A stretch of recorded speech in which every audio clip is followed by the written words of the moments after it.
স্বাগত দীপ্ত সংবাদে, আপনাদের সাথে আছে আমি তানিয়া আফরিন। শুরুতেই জানাবো সংবাদ শিরোনাম।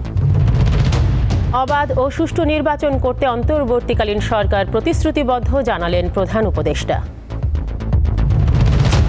বেক্সিমকো ঋণ জালিয়াতি ব্যাংক খাতে ধসের অন্যতম কারণ বলছেন অর্থনীতিবিদরা। এবং নারী চিকিৎসককে ধর্ষণ ও হত্যার প্রতিবাদে উত্তাল ভারত, চলছে ডাক্তারদের কর্মবিরতি।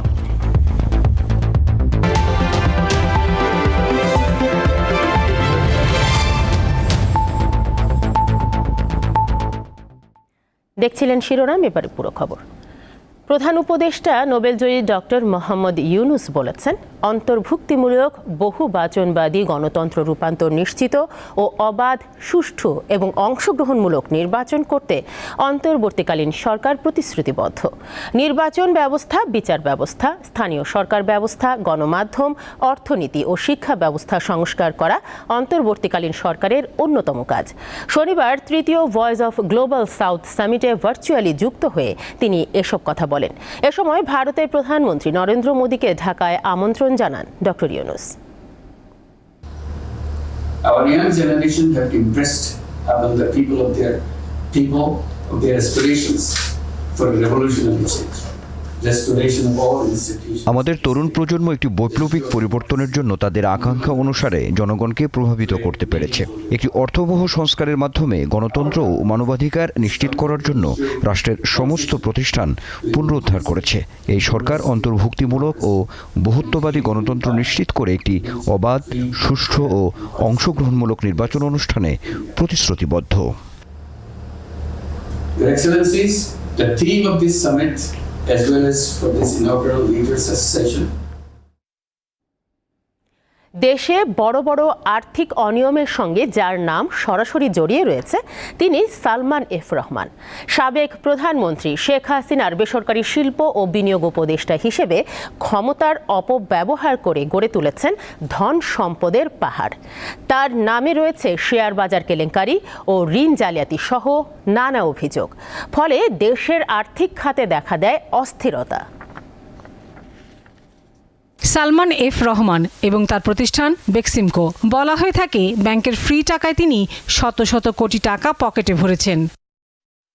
বিভিন্ন প্রতিবেদন অনুযায়ী দেশের 4টি সরকারি ও 3টি বেসরকারি ব্যাংকে সাবেক প্রধানমন্ত্রী শেখ হাসিনার বেসরকারি শিল্প ও বিনিয়োগ উপদেষ্টা এবং বেক্সিমকো গ্রুপের ভাইস চেয়ারম্যান সালমান এফ রহমানের সঙ্গে যুক্ত প্রতিষ্ঠানগুলোর 36,865 কোটি টাকা ঋণ রয়েছে। এর মধ্যে শুধু আইএফআইসি ব্যাংকেই সালমান এফ রহমানের নামে বেনামে থাকা প্রতিষ্ঠানগুলোর ঋণের পরিমাণ প্রায় 11,000 কোটি টাকা। রাষ্ট্রীয় মালিকানাধীন জনতা ব্যাংক গত বছর অন্য গ্রাহকদের ঋণই দিতে পারেনি, কারণ বেক্সিমকো গ্রুপ একাই 14 আগস্ট পর্যন্ত প্রায় 23,070 কোটি টাকা ঋণ নিয়েছে, যা একক ঋণ গ্রহীতাকে ঋণ দেওয়ার সর্বোচ্চ সীমার চেয়েও বেশি। অর্থাৎ ব্যাংকটির ঋণ দেওয়ার সক্ষমতা বেক্সিমকো একাই ব্যবহার করে ফেলেছে। এমনকি ধুঁকতে থাকা ন্যাশনাল ব্যাংক থেকেও ঋণ নিয়েছেন সালমান এফ রহমান, তবে পরিশোধ করেননি কিস্তি। এর ফলে ব্যাংকগুলো পরবর্তী নতুন ঋণ দেওয়ার সক্ষমতা হারাবে বলে মত দেন এই অর্থনীতিবিদ। যখন এই কুঋণ বা মন্দ ঋণ বাড়ে এবং খেলাপি ঋণ বাড়ে, তখন কিন্তু এই বেসরকারি খাতে যে ঋণ প্রবাহ সেটা অনেকটা ক্ষতিগ্রস্ত হয়।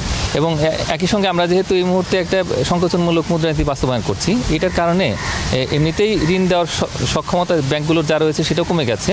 এবং এর পাশাপাশি এই মন্দ ঋণ এবং খেলাপি ঋণ, এই দুটোর কারণে দেখা যাচ্ছে বিপুল পরিমাণে টাকাটা আটকে রয়েছে এবং তার বিপরীতে ঋণ দেওয়া সম্ভব হচ্ছে না। তিনি জানান, ঋণ আদায়ে বাংলাদেশ ব্যাংককে কঠোর পদক্ষেপ নিতে হবে। আগামীতে এই খাতে স্বচ্ছতা আনতে একটি কমিশন গঠনের প্রস্তাব রয়েছে তার।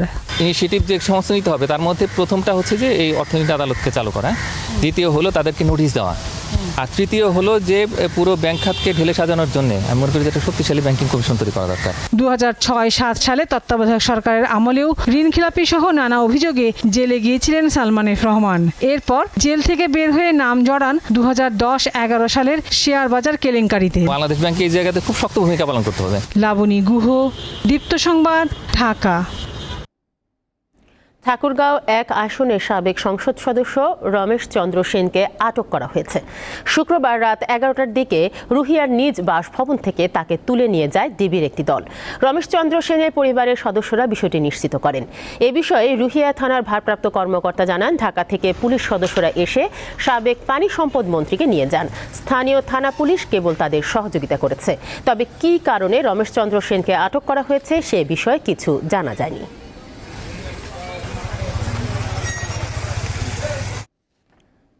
চট্টগ্রাম 11 আসনের সাবেক সংসদ সদস্য ও চট্টগ্রাম মহানগর আওয়ামী লীগের সদস্য এম.এ. লতিফের 3 দিনের রিমান্ড মঞ্জুর করেছে আদালত। দুপুরে চট্টগ্রাম মহানগর হাকিম জুয়েল দেবের আদালত এ আদেশ দেন। এর আগে সকাল 6:30টার দিকে নগরের বাইজিদ বোস্তামি এলাকা থেকে তাকে গ্রেফতার করা হয়। বৈষম্য বিরোধী ছাত্র আন্দোলনের সময় গুলিতে আহত এরশাদ নামের এক ব্যক্তি শুক্রবার ডবল মুরিং থানায় এম.এ. লতিফ সহ 16 জনের নাম উল্লেখ সহ অজ্ঞাত শতাধিক ব্যক্তিকে আসামি করে মামলা করেন। মামলায় এম.এ. লতিফ গুলি করার হুমকি দেন বলেও অভিযোগ করা হয়।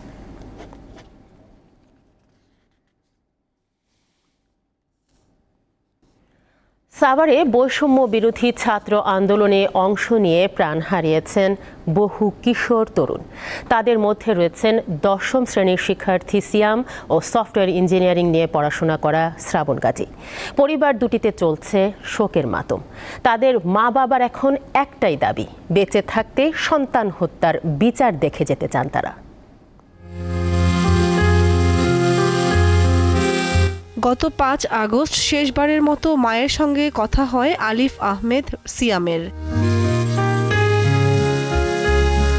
এরপর বাবার কাঁধে উঠে সন্তানের মরদেহের কফিন। পুলিশের গুলিতে জীবন প্রদীপ নিভে যায় 10ম শ্রেণীর শিক্ষার্থী সিয়ামের। ওই দিন মার্চ টু ঢাকা কর্মসূচিতে অংশ নিয়েছিলেন এ কিশোর। শেখ হাসিনার পদত্যাগের খবর শুনে যোগ দেন আনন্দ মিছিলে, কিন্তু ওই মিছিল লক্ষ্য করে পুলিশের ছোড়া গুলি লাগে সিয়ামের।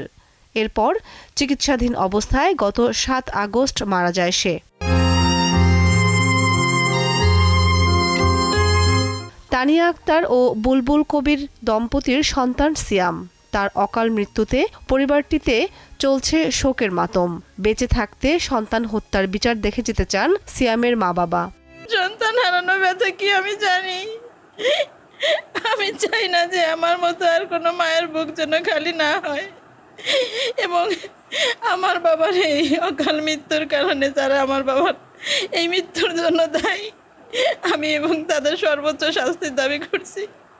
আমি যেন দেখে যেতে পারি আমার বাবার খুনিদের বিচার জন্য এই বাংলার মাটিতে হয়। যখন বিজয় মিছিল নিয়ে একবার থানা রোডে আবার ফেরত আসতেছি, যখন আবার সিএনপি আসছি, তখন একটা ফোন আসছে, যে এর ভিতরে ফোন দিছি যে যার ফোন সে তো গুলিবিদ্ধ, ওই যে আপনার ল্যাব জোনে আছে। ওইখান থেকে বাইনাম মেডিকেলে গেলাম, অনেক খোঁজাখুঁজির পাইছি 3 তারা নিউরো সেন্টারে। তারপর তো মোটামুটি ট্রিটমেন্টে ছিল। 7 আগস্ট বুধবারে 6টার দিকে মৃত্যু ঘোষণা করে বের করে দিল। একইভাবে গত 5 আগস্ট বৈষম্য বিরোধী ছাত্র আন্দোলনের মার্চ টু ঢাকা কর্মসূচিতে অংশ নিয়ে সাভার বাস স্ট্যান্ড এলাকায় মাথায় গুলিবিদ্ধ হয়ে মারা যায় শ্রাবণ গাজী।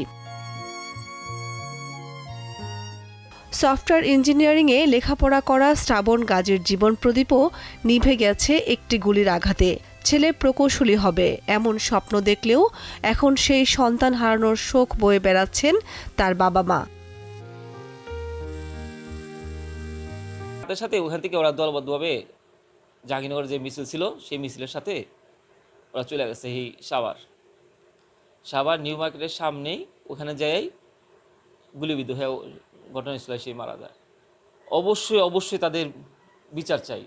সিয়াম এবং শ্রাবণের মতো অনেকেই সেদিন নিজের জীবন উৎসর্গ করে নতুন বাংলাদেশ গড়েছেন বলে জানান বৈষম্য বিরোধী ছাত্র আন্দোলনের এই সমন্বয়ক। আমরা যখন আন্দোলনটা শুরু করি তখন আমরা চিন্তা করিনি যে আসলে এই আন্দোলনটি এমন একটি পর্যায়ে আসবে, ফ্যাসিবাদের হামলা হত্যাযজ্ঞ এই পরিমাণে পৌঁছাবে, এতটা অমানুষ তারা হবে, এটা আমাদের কল্পনাতেও ছিল না। ছাত্র আন্দোলনে যারা শহীদ হয়েছেন তাদের আত্মত্যাগ অত্যন্ত গুরুত্বপূর্ণ বলে মনে করেন 5 আগস্ট লং মার্চে অংশ নেওয়া এই শিক্ষক। তাদের প্রতিষ্ঠানে যাব, তার আত্মত্যাগের ব্যাপারে যে কারণে দিয়েছে সেটা যেন অন্য ছাত্রছাত্রীরা তাদের চেতনায় ধারণ করে সেই লক্ষ্যে আমরা কিন্তু দীর্ঘমেয়াদী কাজ করব। বিভিন্ন হাসপাতাল থেকে প্রাপ্ত তথ্য অনুসারে বৈষম্য বিরোধী ছাত্র আন্দোলনে সাভার উপজেলায় মোট ৩৯ জন নিহত হয়। দীপ্ত, বার্তাকক্ষ। কিশোরগঞ্জ পৌর শহরের নরসুন্দা নদীর তীরে অবস্থিত পাগলা মসজিদের দান বাক্স থেকে এবার ২৮ বস্তা টাকা পাওয়া গেছে। সাথে পাওয়া গেছে বৈদেশিক মুদ্রা ও স্বর্ণের গহনা। এখন চলছে গণনার কাজ। এতে অংশ নিয়েছেন অন্তত ৩৫০ জনের একটি দল। মসজিদে ৯টি লোহার দান বাক্স রয়েছে। প্রতি ৩ মাস পর পর এগুলো খোলা হয়, তবে এবার ৩ মাস ২৭ দিন পর দান বাক্সগুলো খোলা হয়েছে। এর আগে চলতি বছরের এপ্রিল মাসের ২০ তারিখে দান বাক্স খোলা হলে পাওয়া যায় ৭,৭৮,৭৬,৫৩৭ টাকা এবং বৈদেশিক মুদ্রা ও স্বর্ণালংকার। আন্তর্জাতিক প্রসঙ্গ। গাজায় যুদ্ধবিরতির জন্য আলোচনা চালিয়ে যেতে সকল পক্ষকে আহ্বান জানিয়েছেন যুক্তরাষ্ট্রের প্রেসিডেন্ট জো বাইডেন। গাজায় যুদ্ধবিরতি ও ইসরায়েলি জিম্মি মুক্তি নিয়ে কাতারের দোহায় স্থানীয় সময় শুক্রবার দ্বিতীয় দিনের মতো আলোচনা শুরু হয়। তারই প্রেক্ষিতে এই মন্তব্য করেন বাইডেন। যদিও এরই মধ্যে আলোচনা স্থগিত করা হয়েছে। আগামী সপ্তাহে ফের আলোচনা শুরুর কথা রয়েছে। এদিকে শুক্রবারও গাজা জুড়ে ব্যাপক হামলা চালিয়েছে ইসরায়েল। রাতভর আজ জাওয়াইদ শরণার্থী শিবিরে ইসরায়েলের হামলায় অন্তত ১০ জনের প্রাণ গেছে। নারী চিকিৎসককে ধর্ষণের পর হত্যার প্রতিবাদে ভারত জুড়ে কর্মবিরতি পালন করছেন চিকিৎসকরা। ইন্ডিয়ান মেডিকেল অ্যাসোসিয়েশন IM এর ডাকা এ কর্মবিরতিতে প্রায় অচল দেশটির স্বাস্থ্যসেবা। সকাল ৬টা থেকে শুরু হওয়া ২৪ ঘন্টার এ কর্মবিরতি চলবে রবিবার পর্যন্ত। তবে এই সময়কালে জরুরি চিকিৎসা সেবা অব্যাহত থাকবে বলে জানিয়েছে IMA। বেসরকারি হাসপাতালের চিকিৎসকরাও এই কর্মসূচির সঙ্গে একাত্মতা জানিয়েছে। পশ্চিমবঙ্গের RG কর মেডিকেল কলেজ হাসপাতালে এক নারী চিকিৎসককে ধর্ষণ ও হত্যার প্রতিবাদে এই কর্মবিরতি ডাকা হয়। খেলার খবর।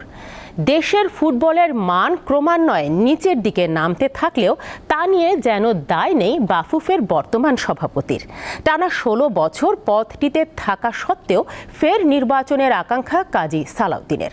অথচ তার এই মেয়াদকালে বাফুফের বিরুদ্ধে ওঠে নানা অনিয়ম ও দুর্নীতির অভিযোগ।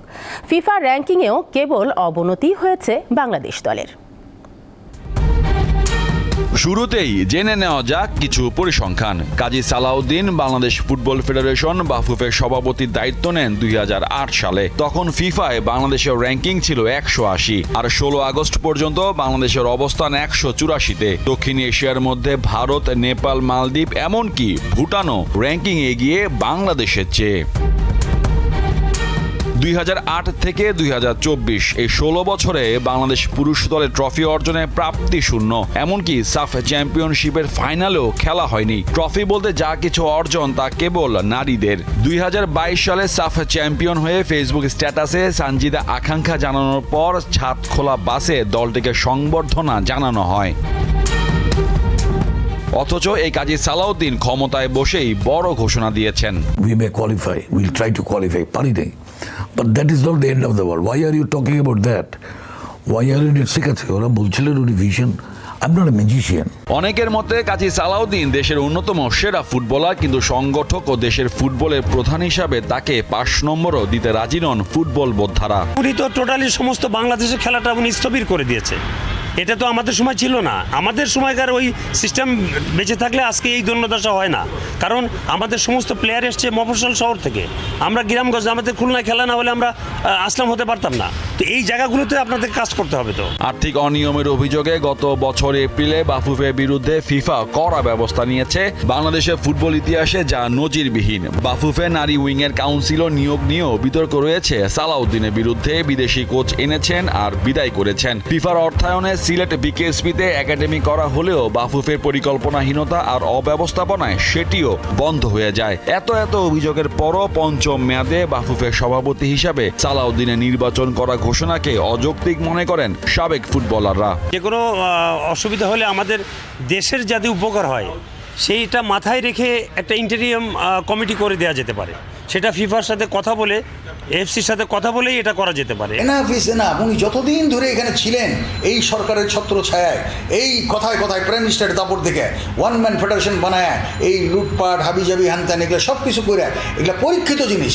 যে আপনারা সাংবাদিকেরা তাকে হাইস্ট লেভেলে সাপোর্ট দিয়েছেন, তারপরেও শেষ পর্যন্ত যখন বিপদে পড়ছে এই সাউদ্দিন সাহেব আপনাদের বাবার জুতার ছবি দেখতে চাইছে। ফুটবল ফেডারেশন থেকে সালাউদ্দিনের পদত্যাগের দাবি উঠেছিল কয়েক বছর আগেই। 5 আগস্ট শেখ হাসিনা সরকারের পতনের পর সেটি এখন আরও জোরালো।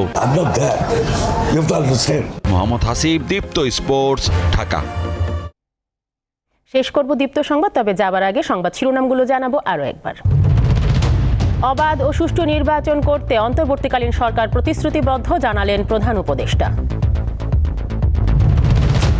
বেক্সিমকোর ঋণ জালিয়াতি ব্যাংক খাতে ধসের অন্যতম কারণ বলছেন অর্থনীতিবিদরা। এবং নারী চিকিৎসককে ধর্ষণ ও হত্যার প্রতিবাদে ভারত উত্তাল, চলছে ডাক্তারদের কর্মবিরতি।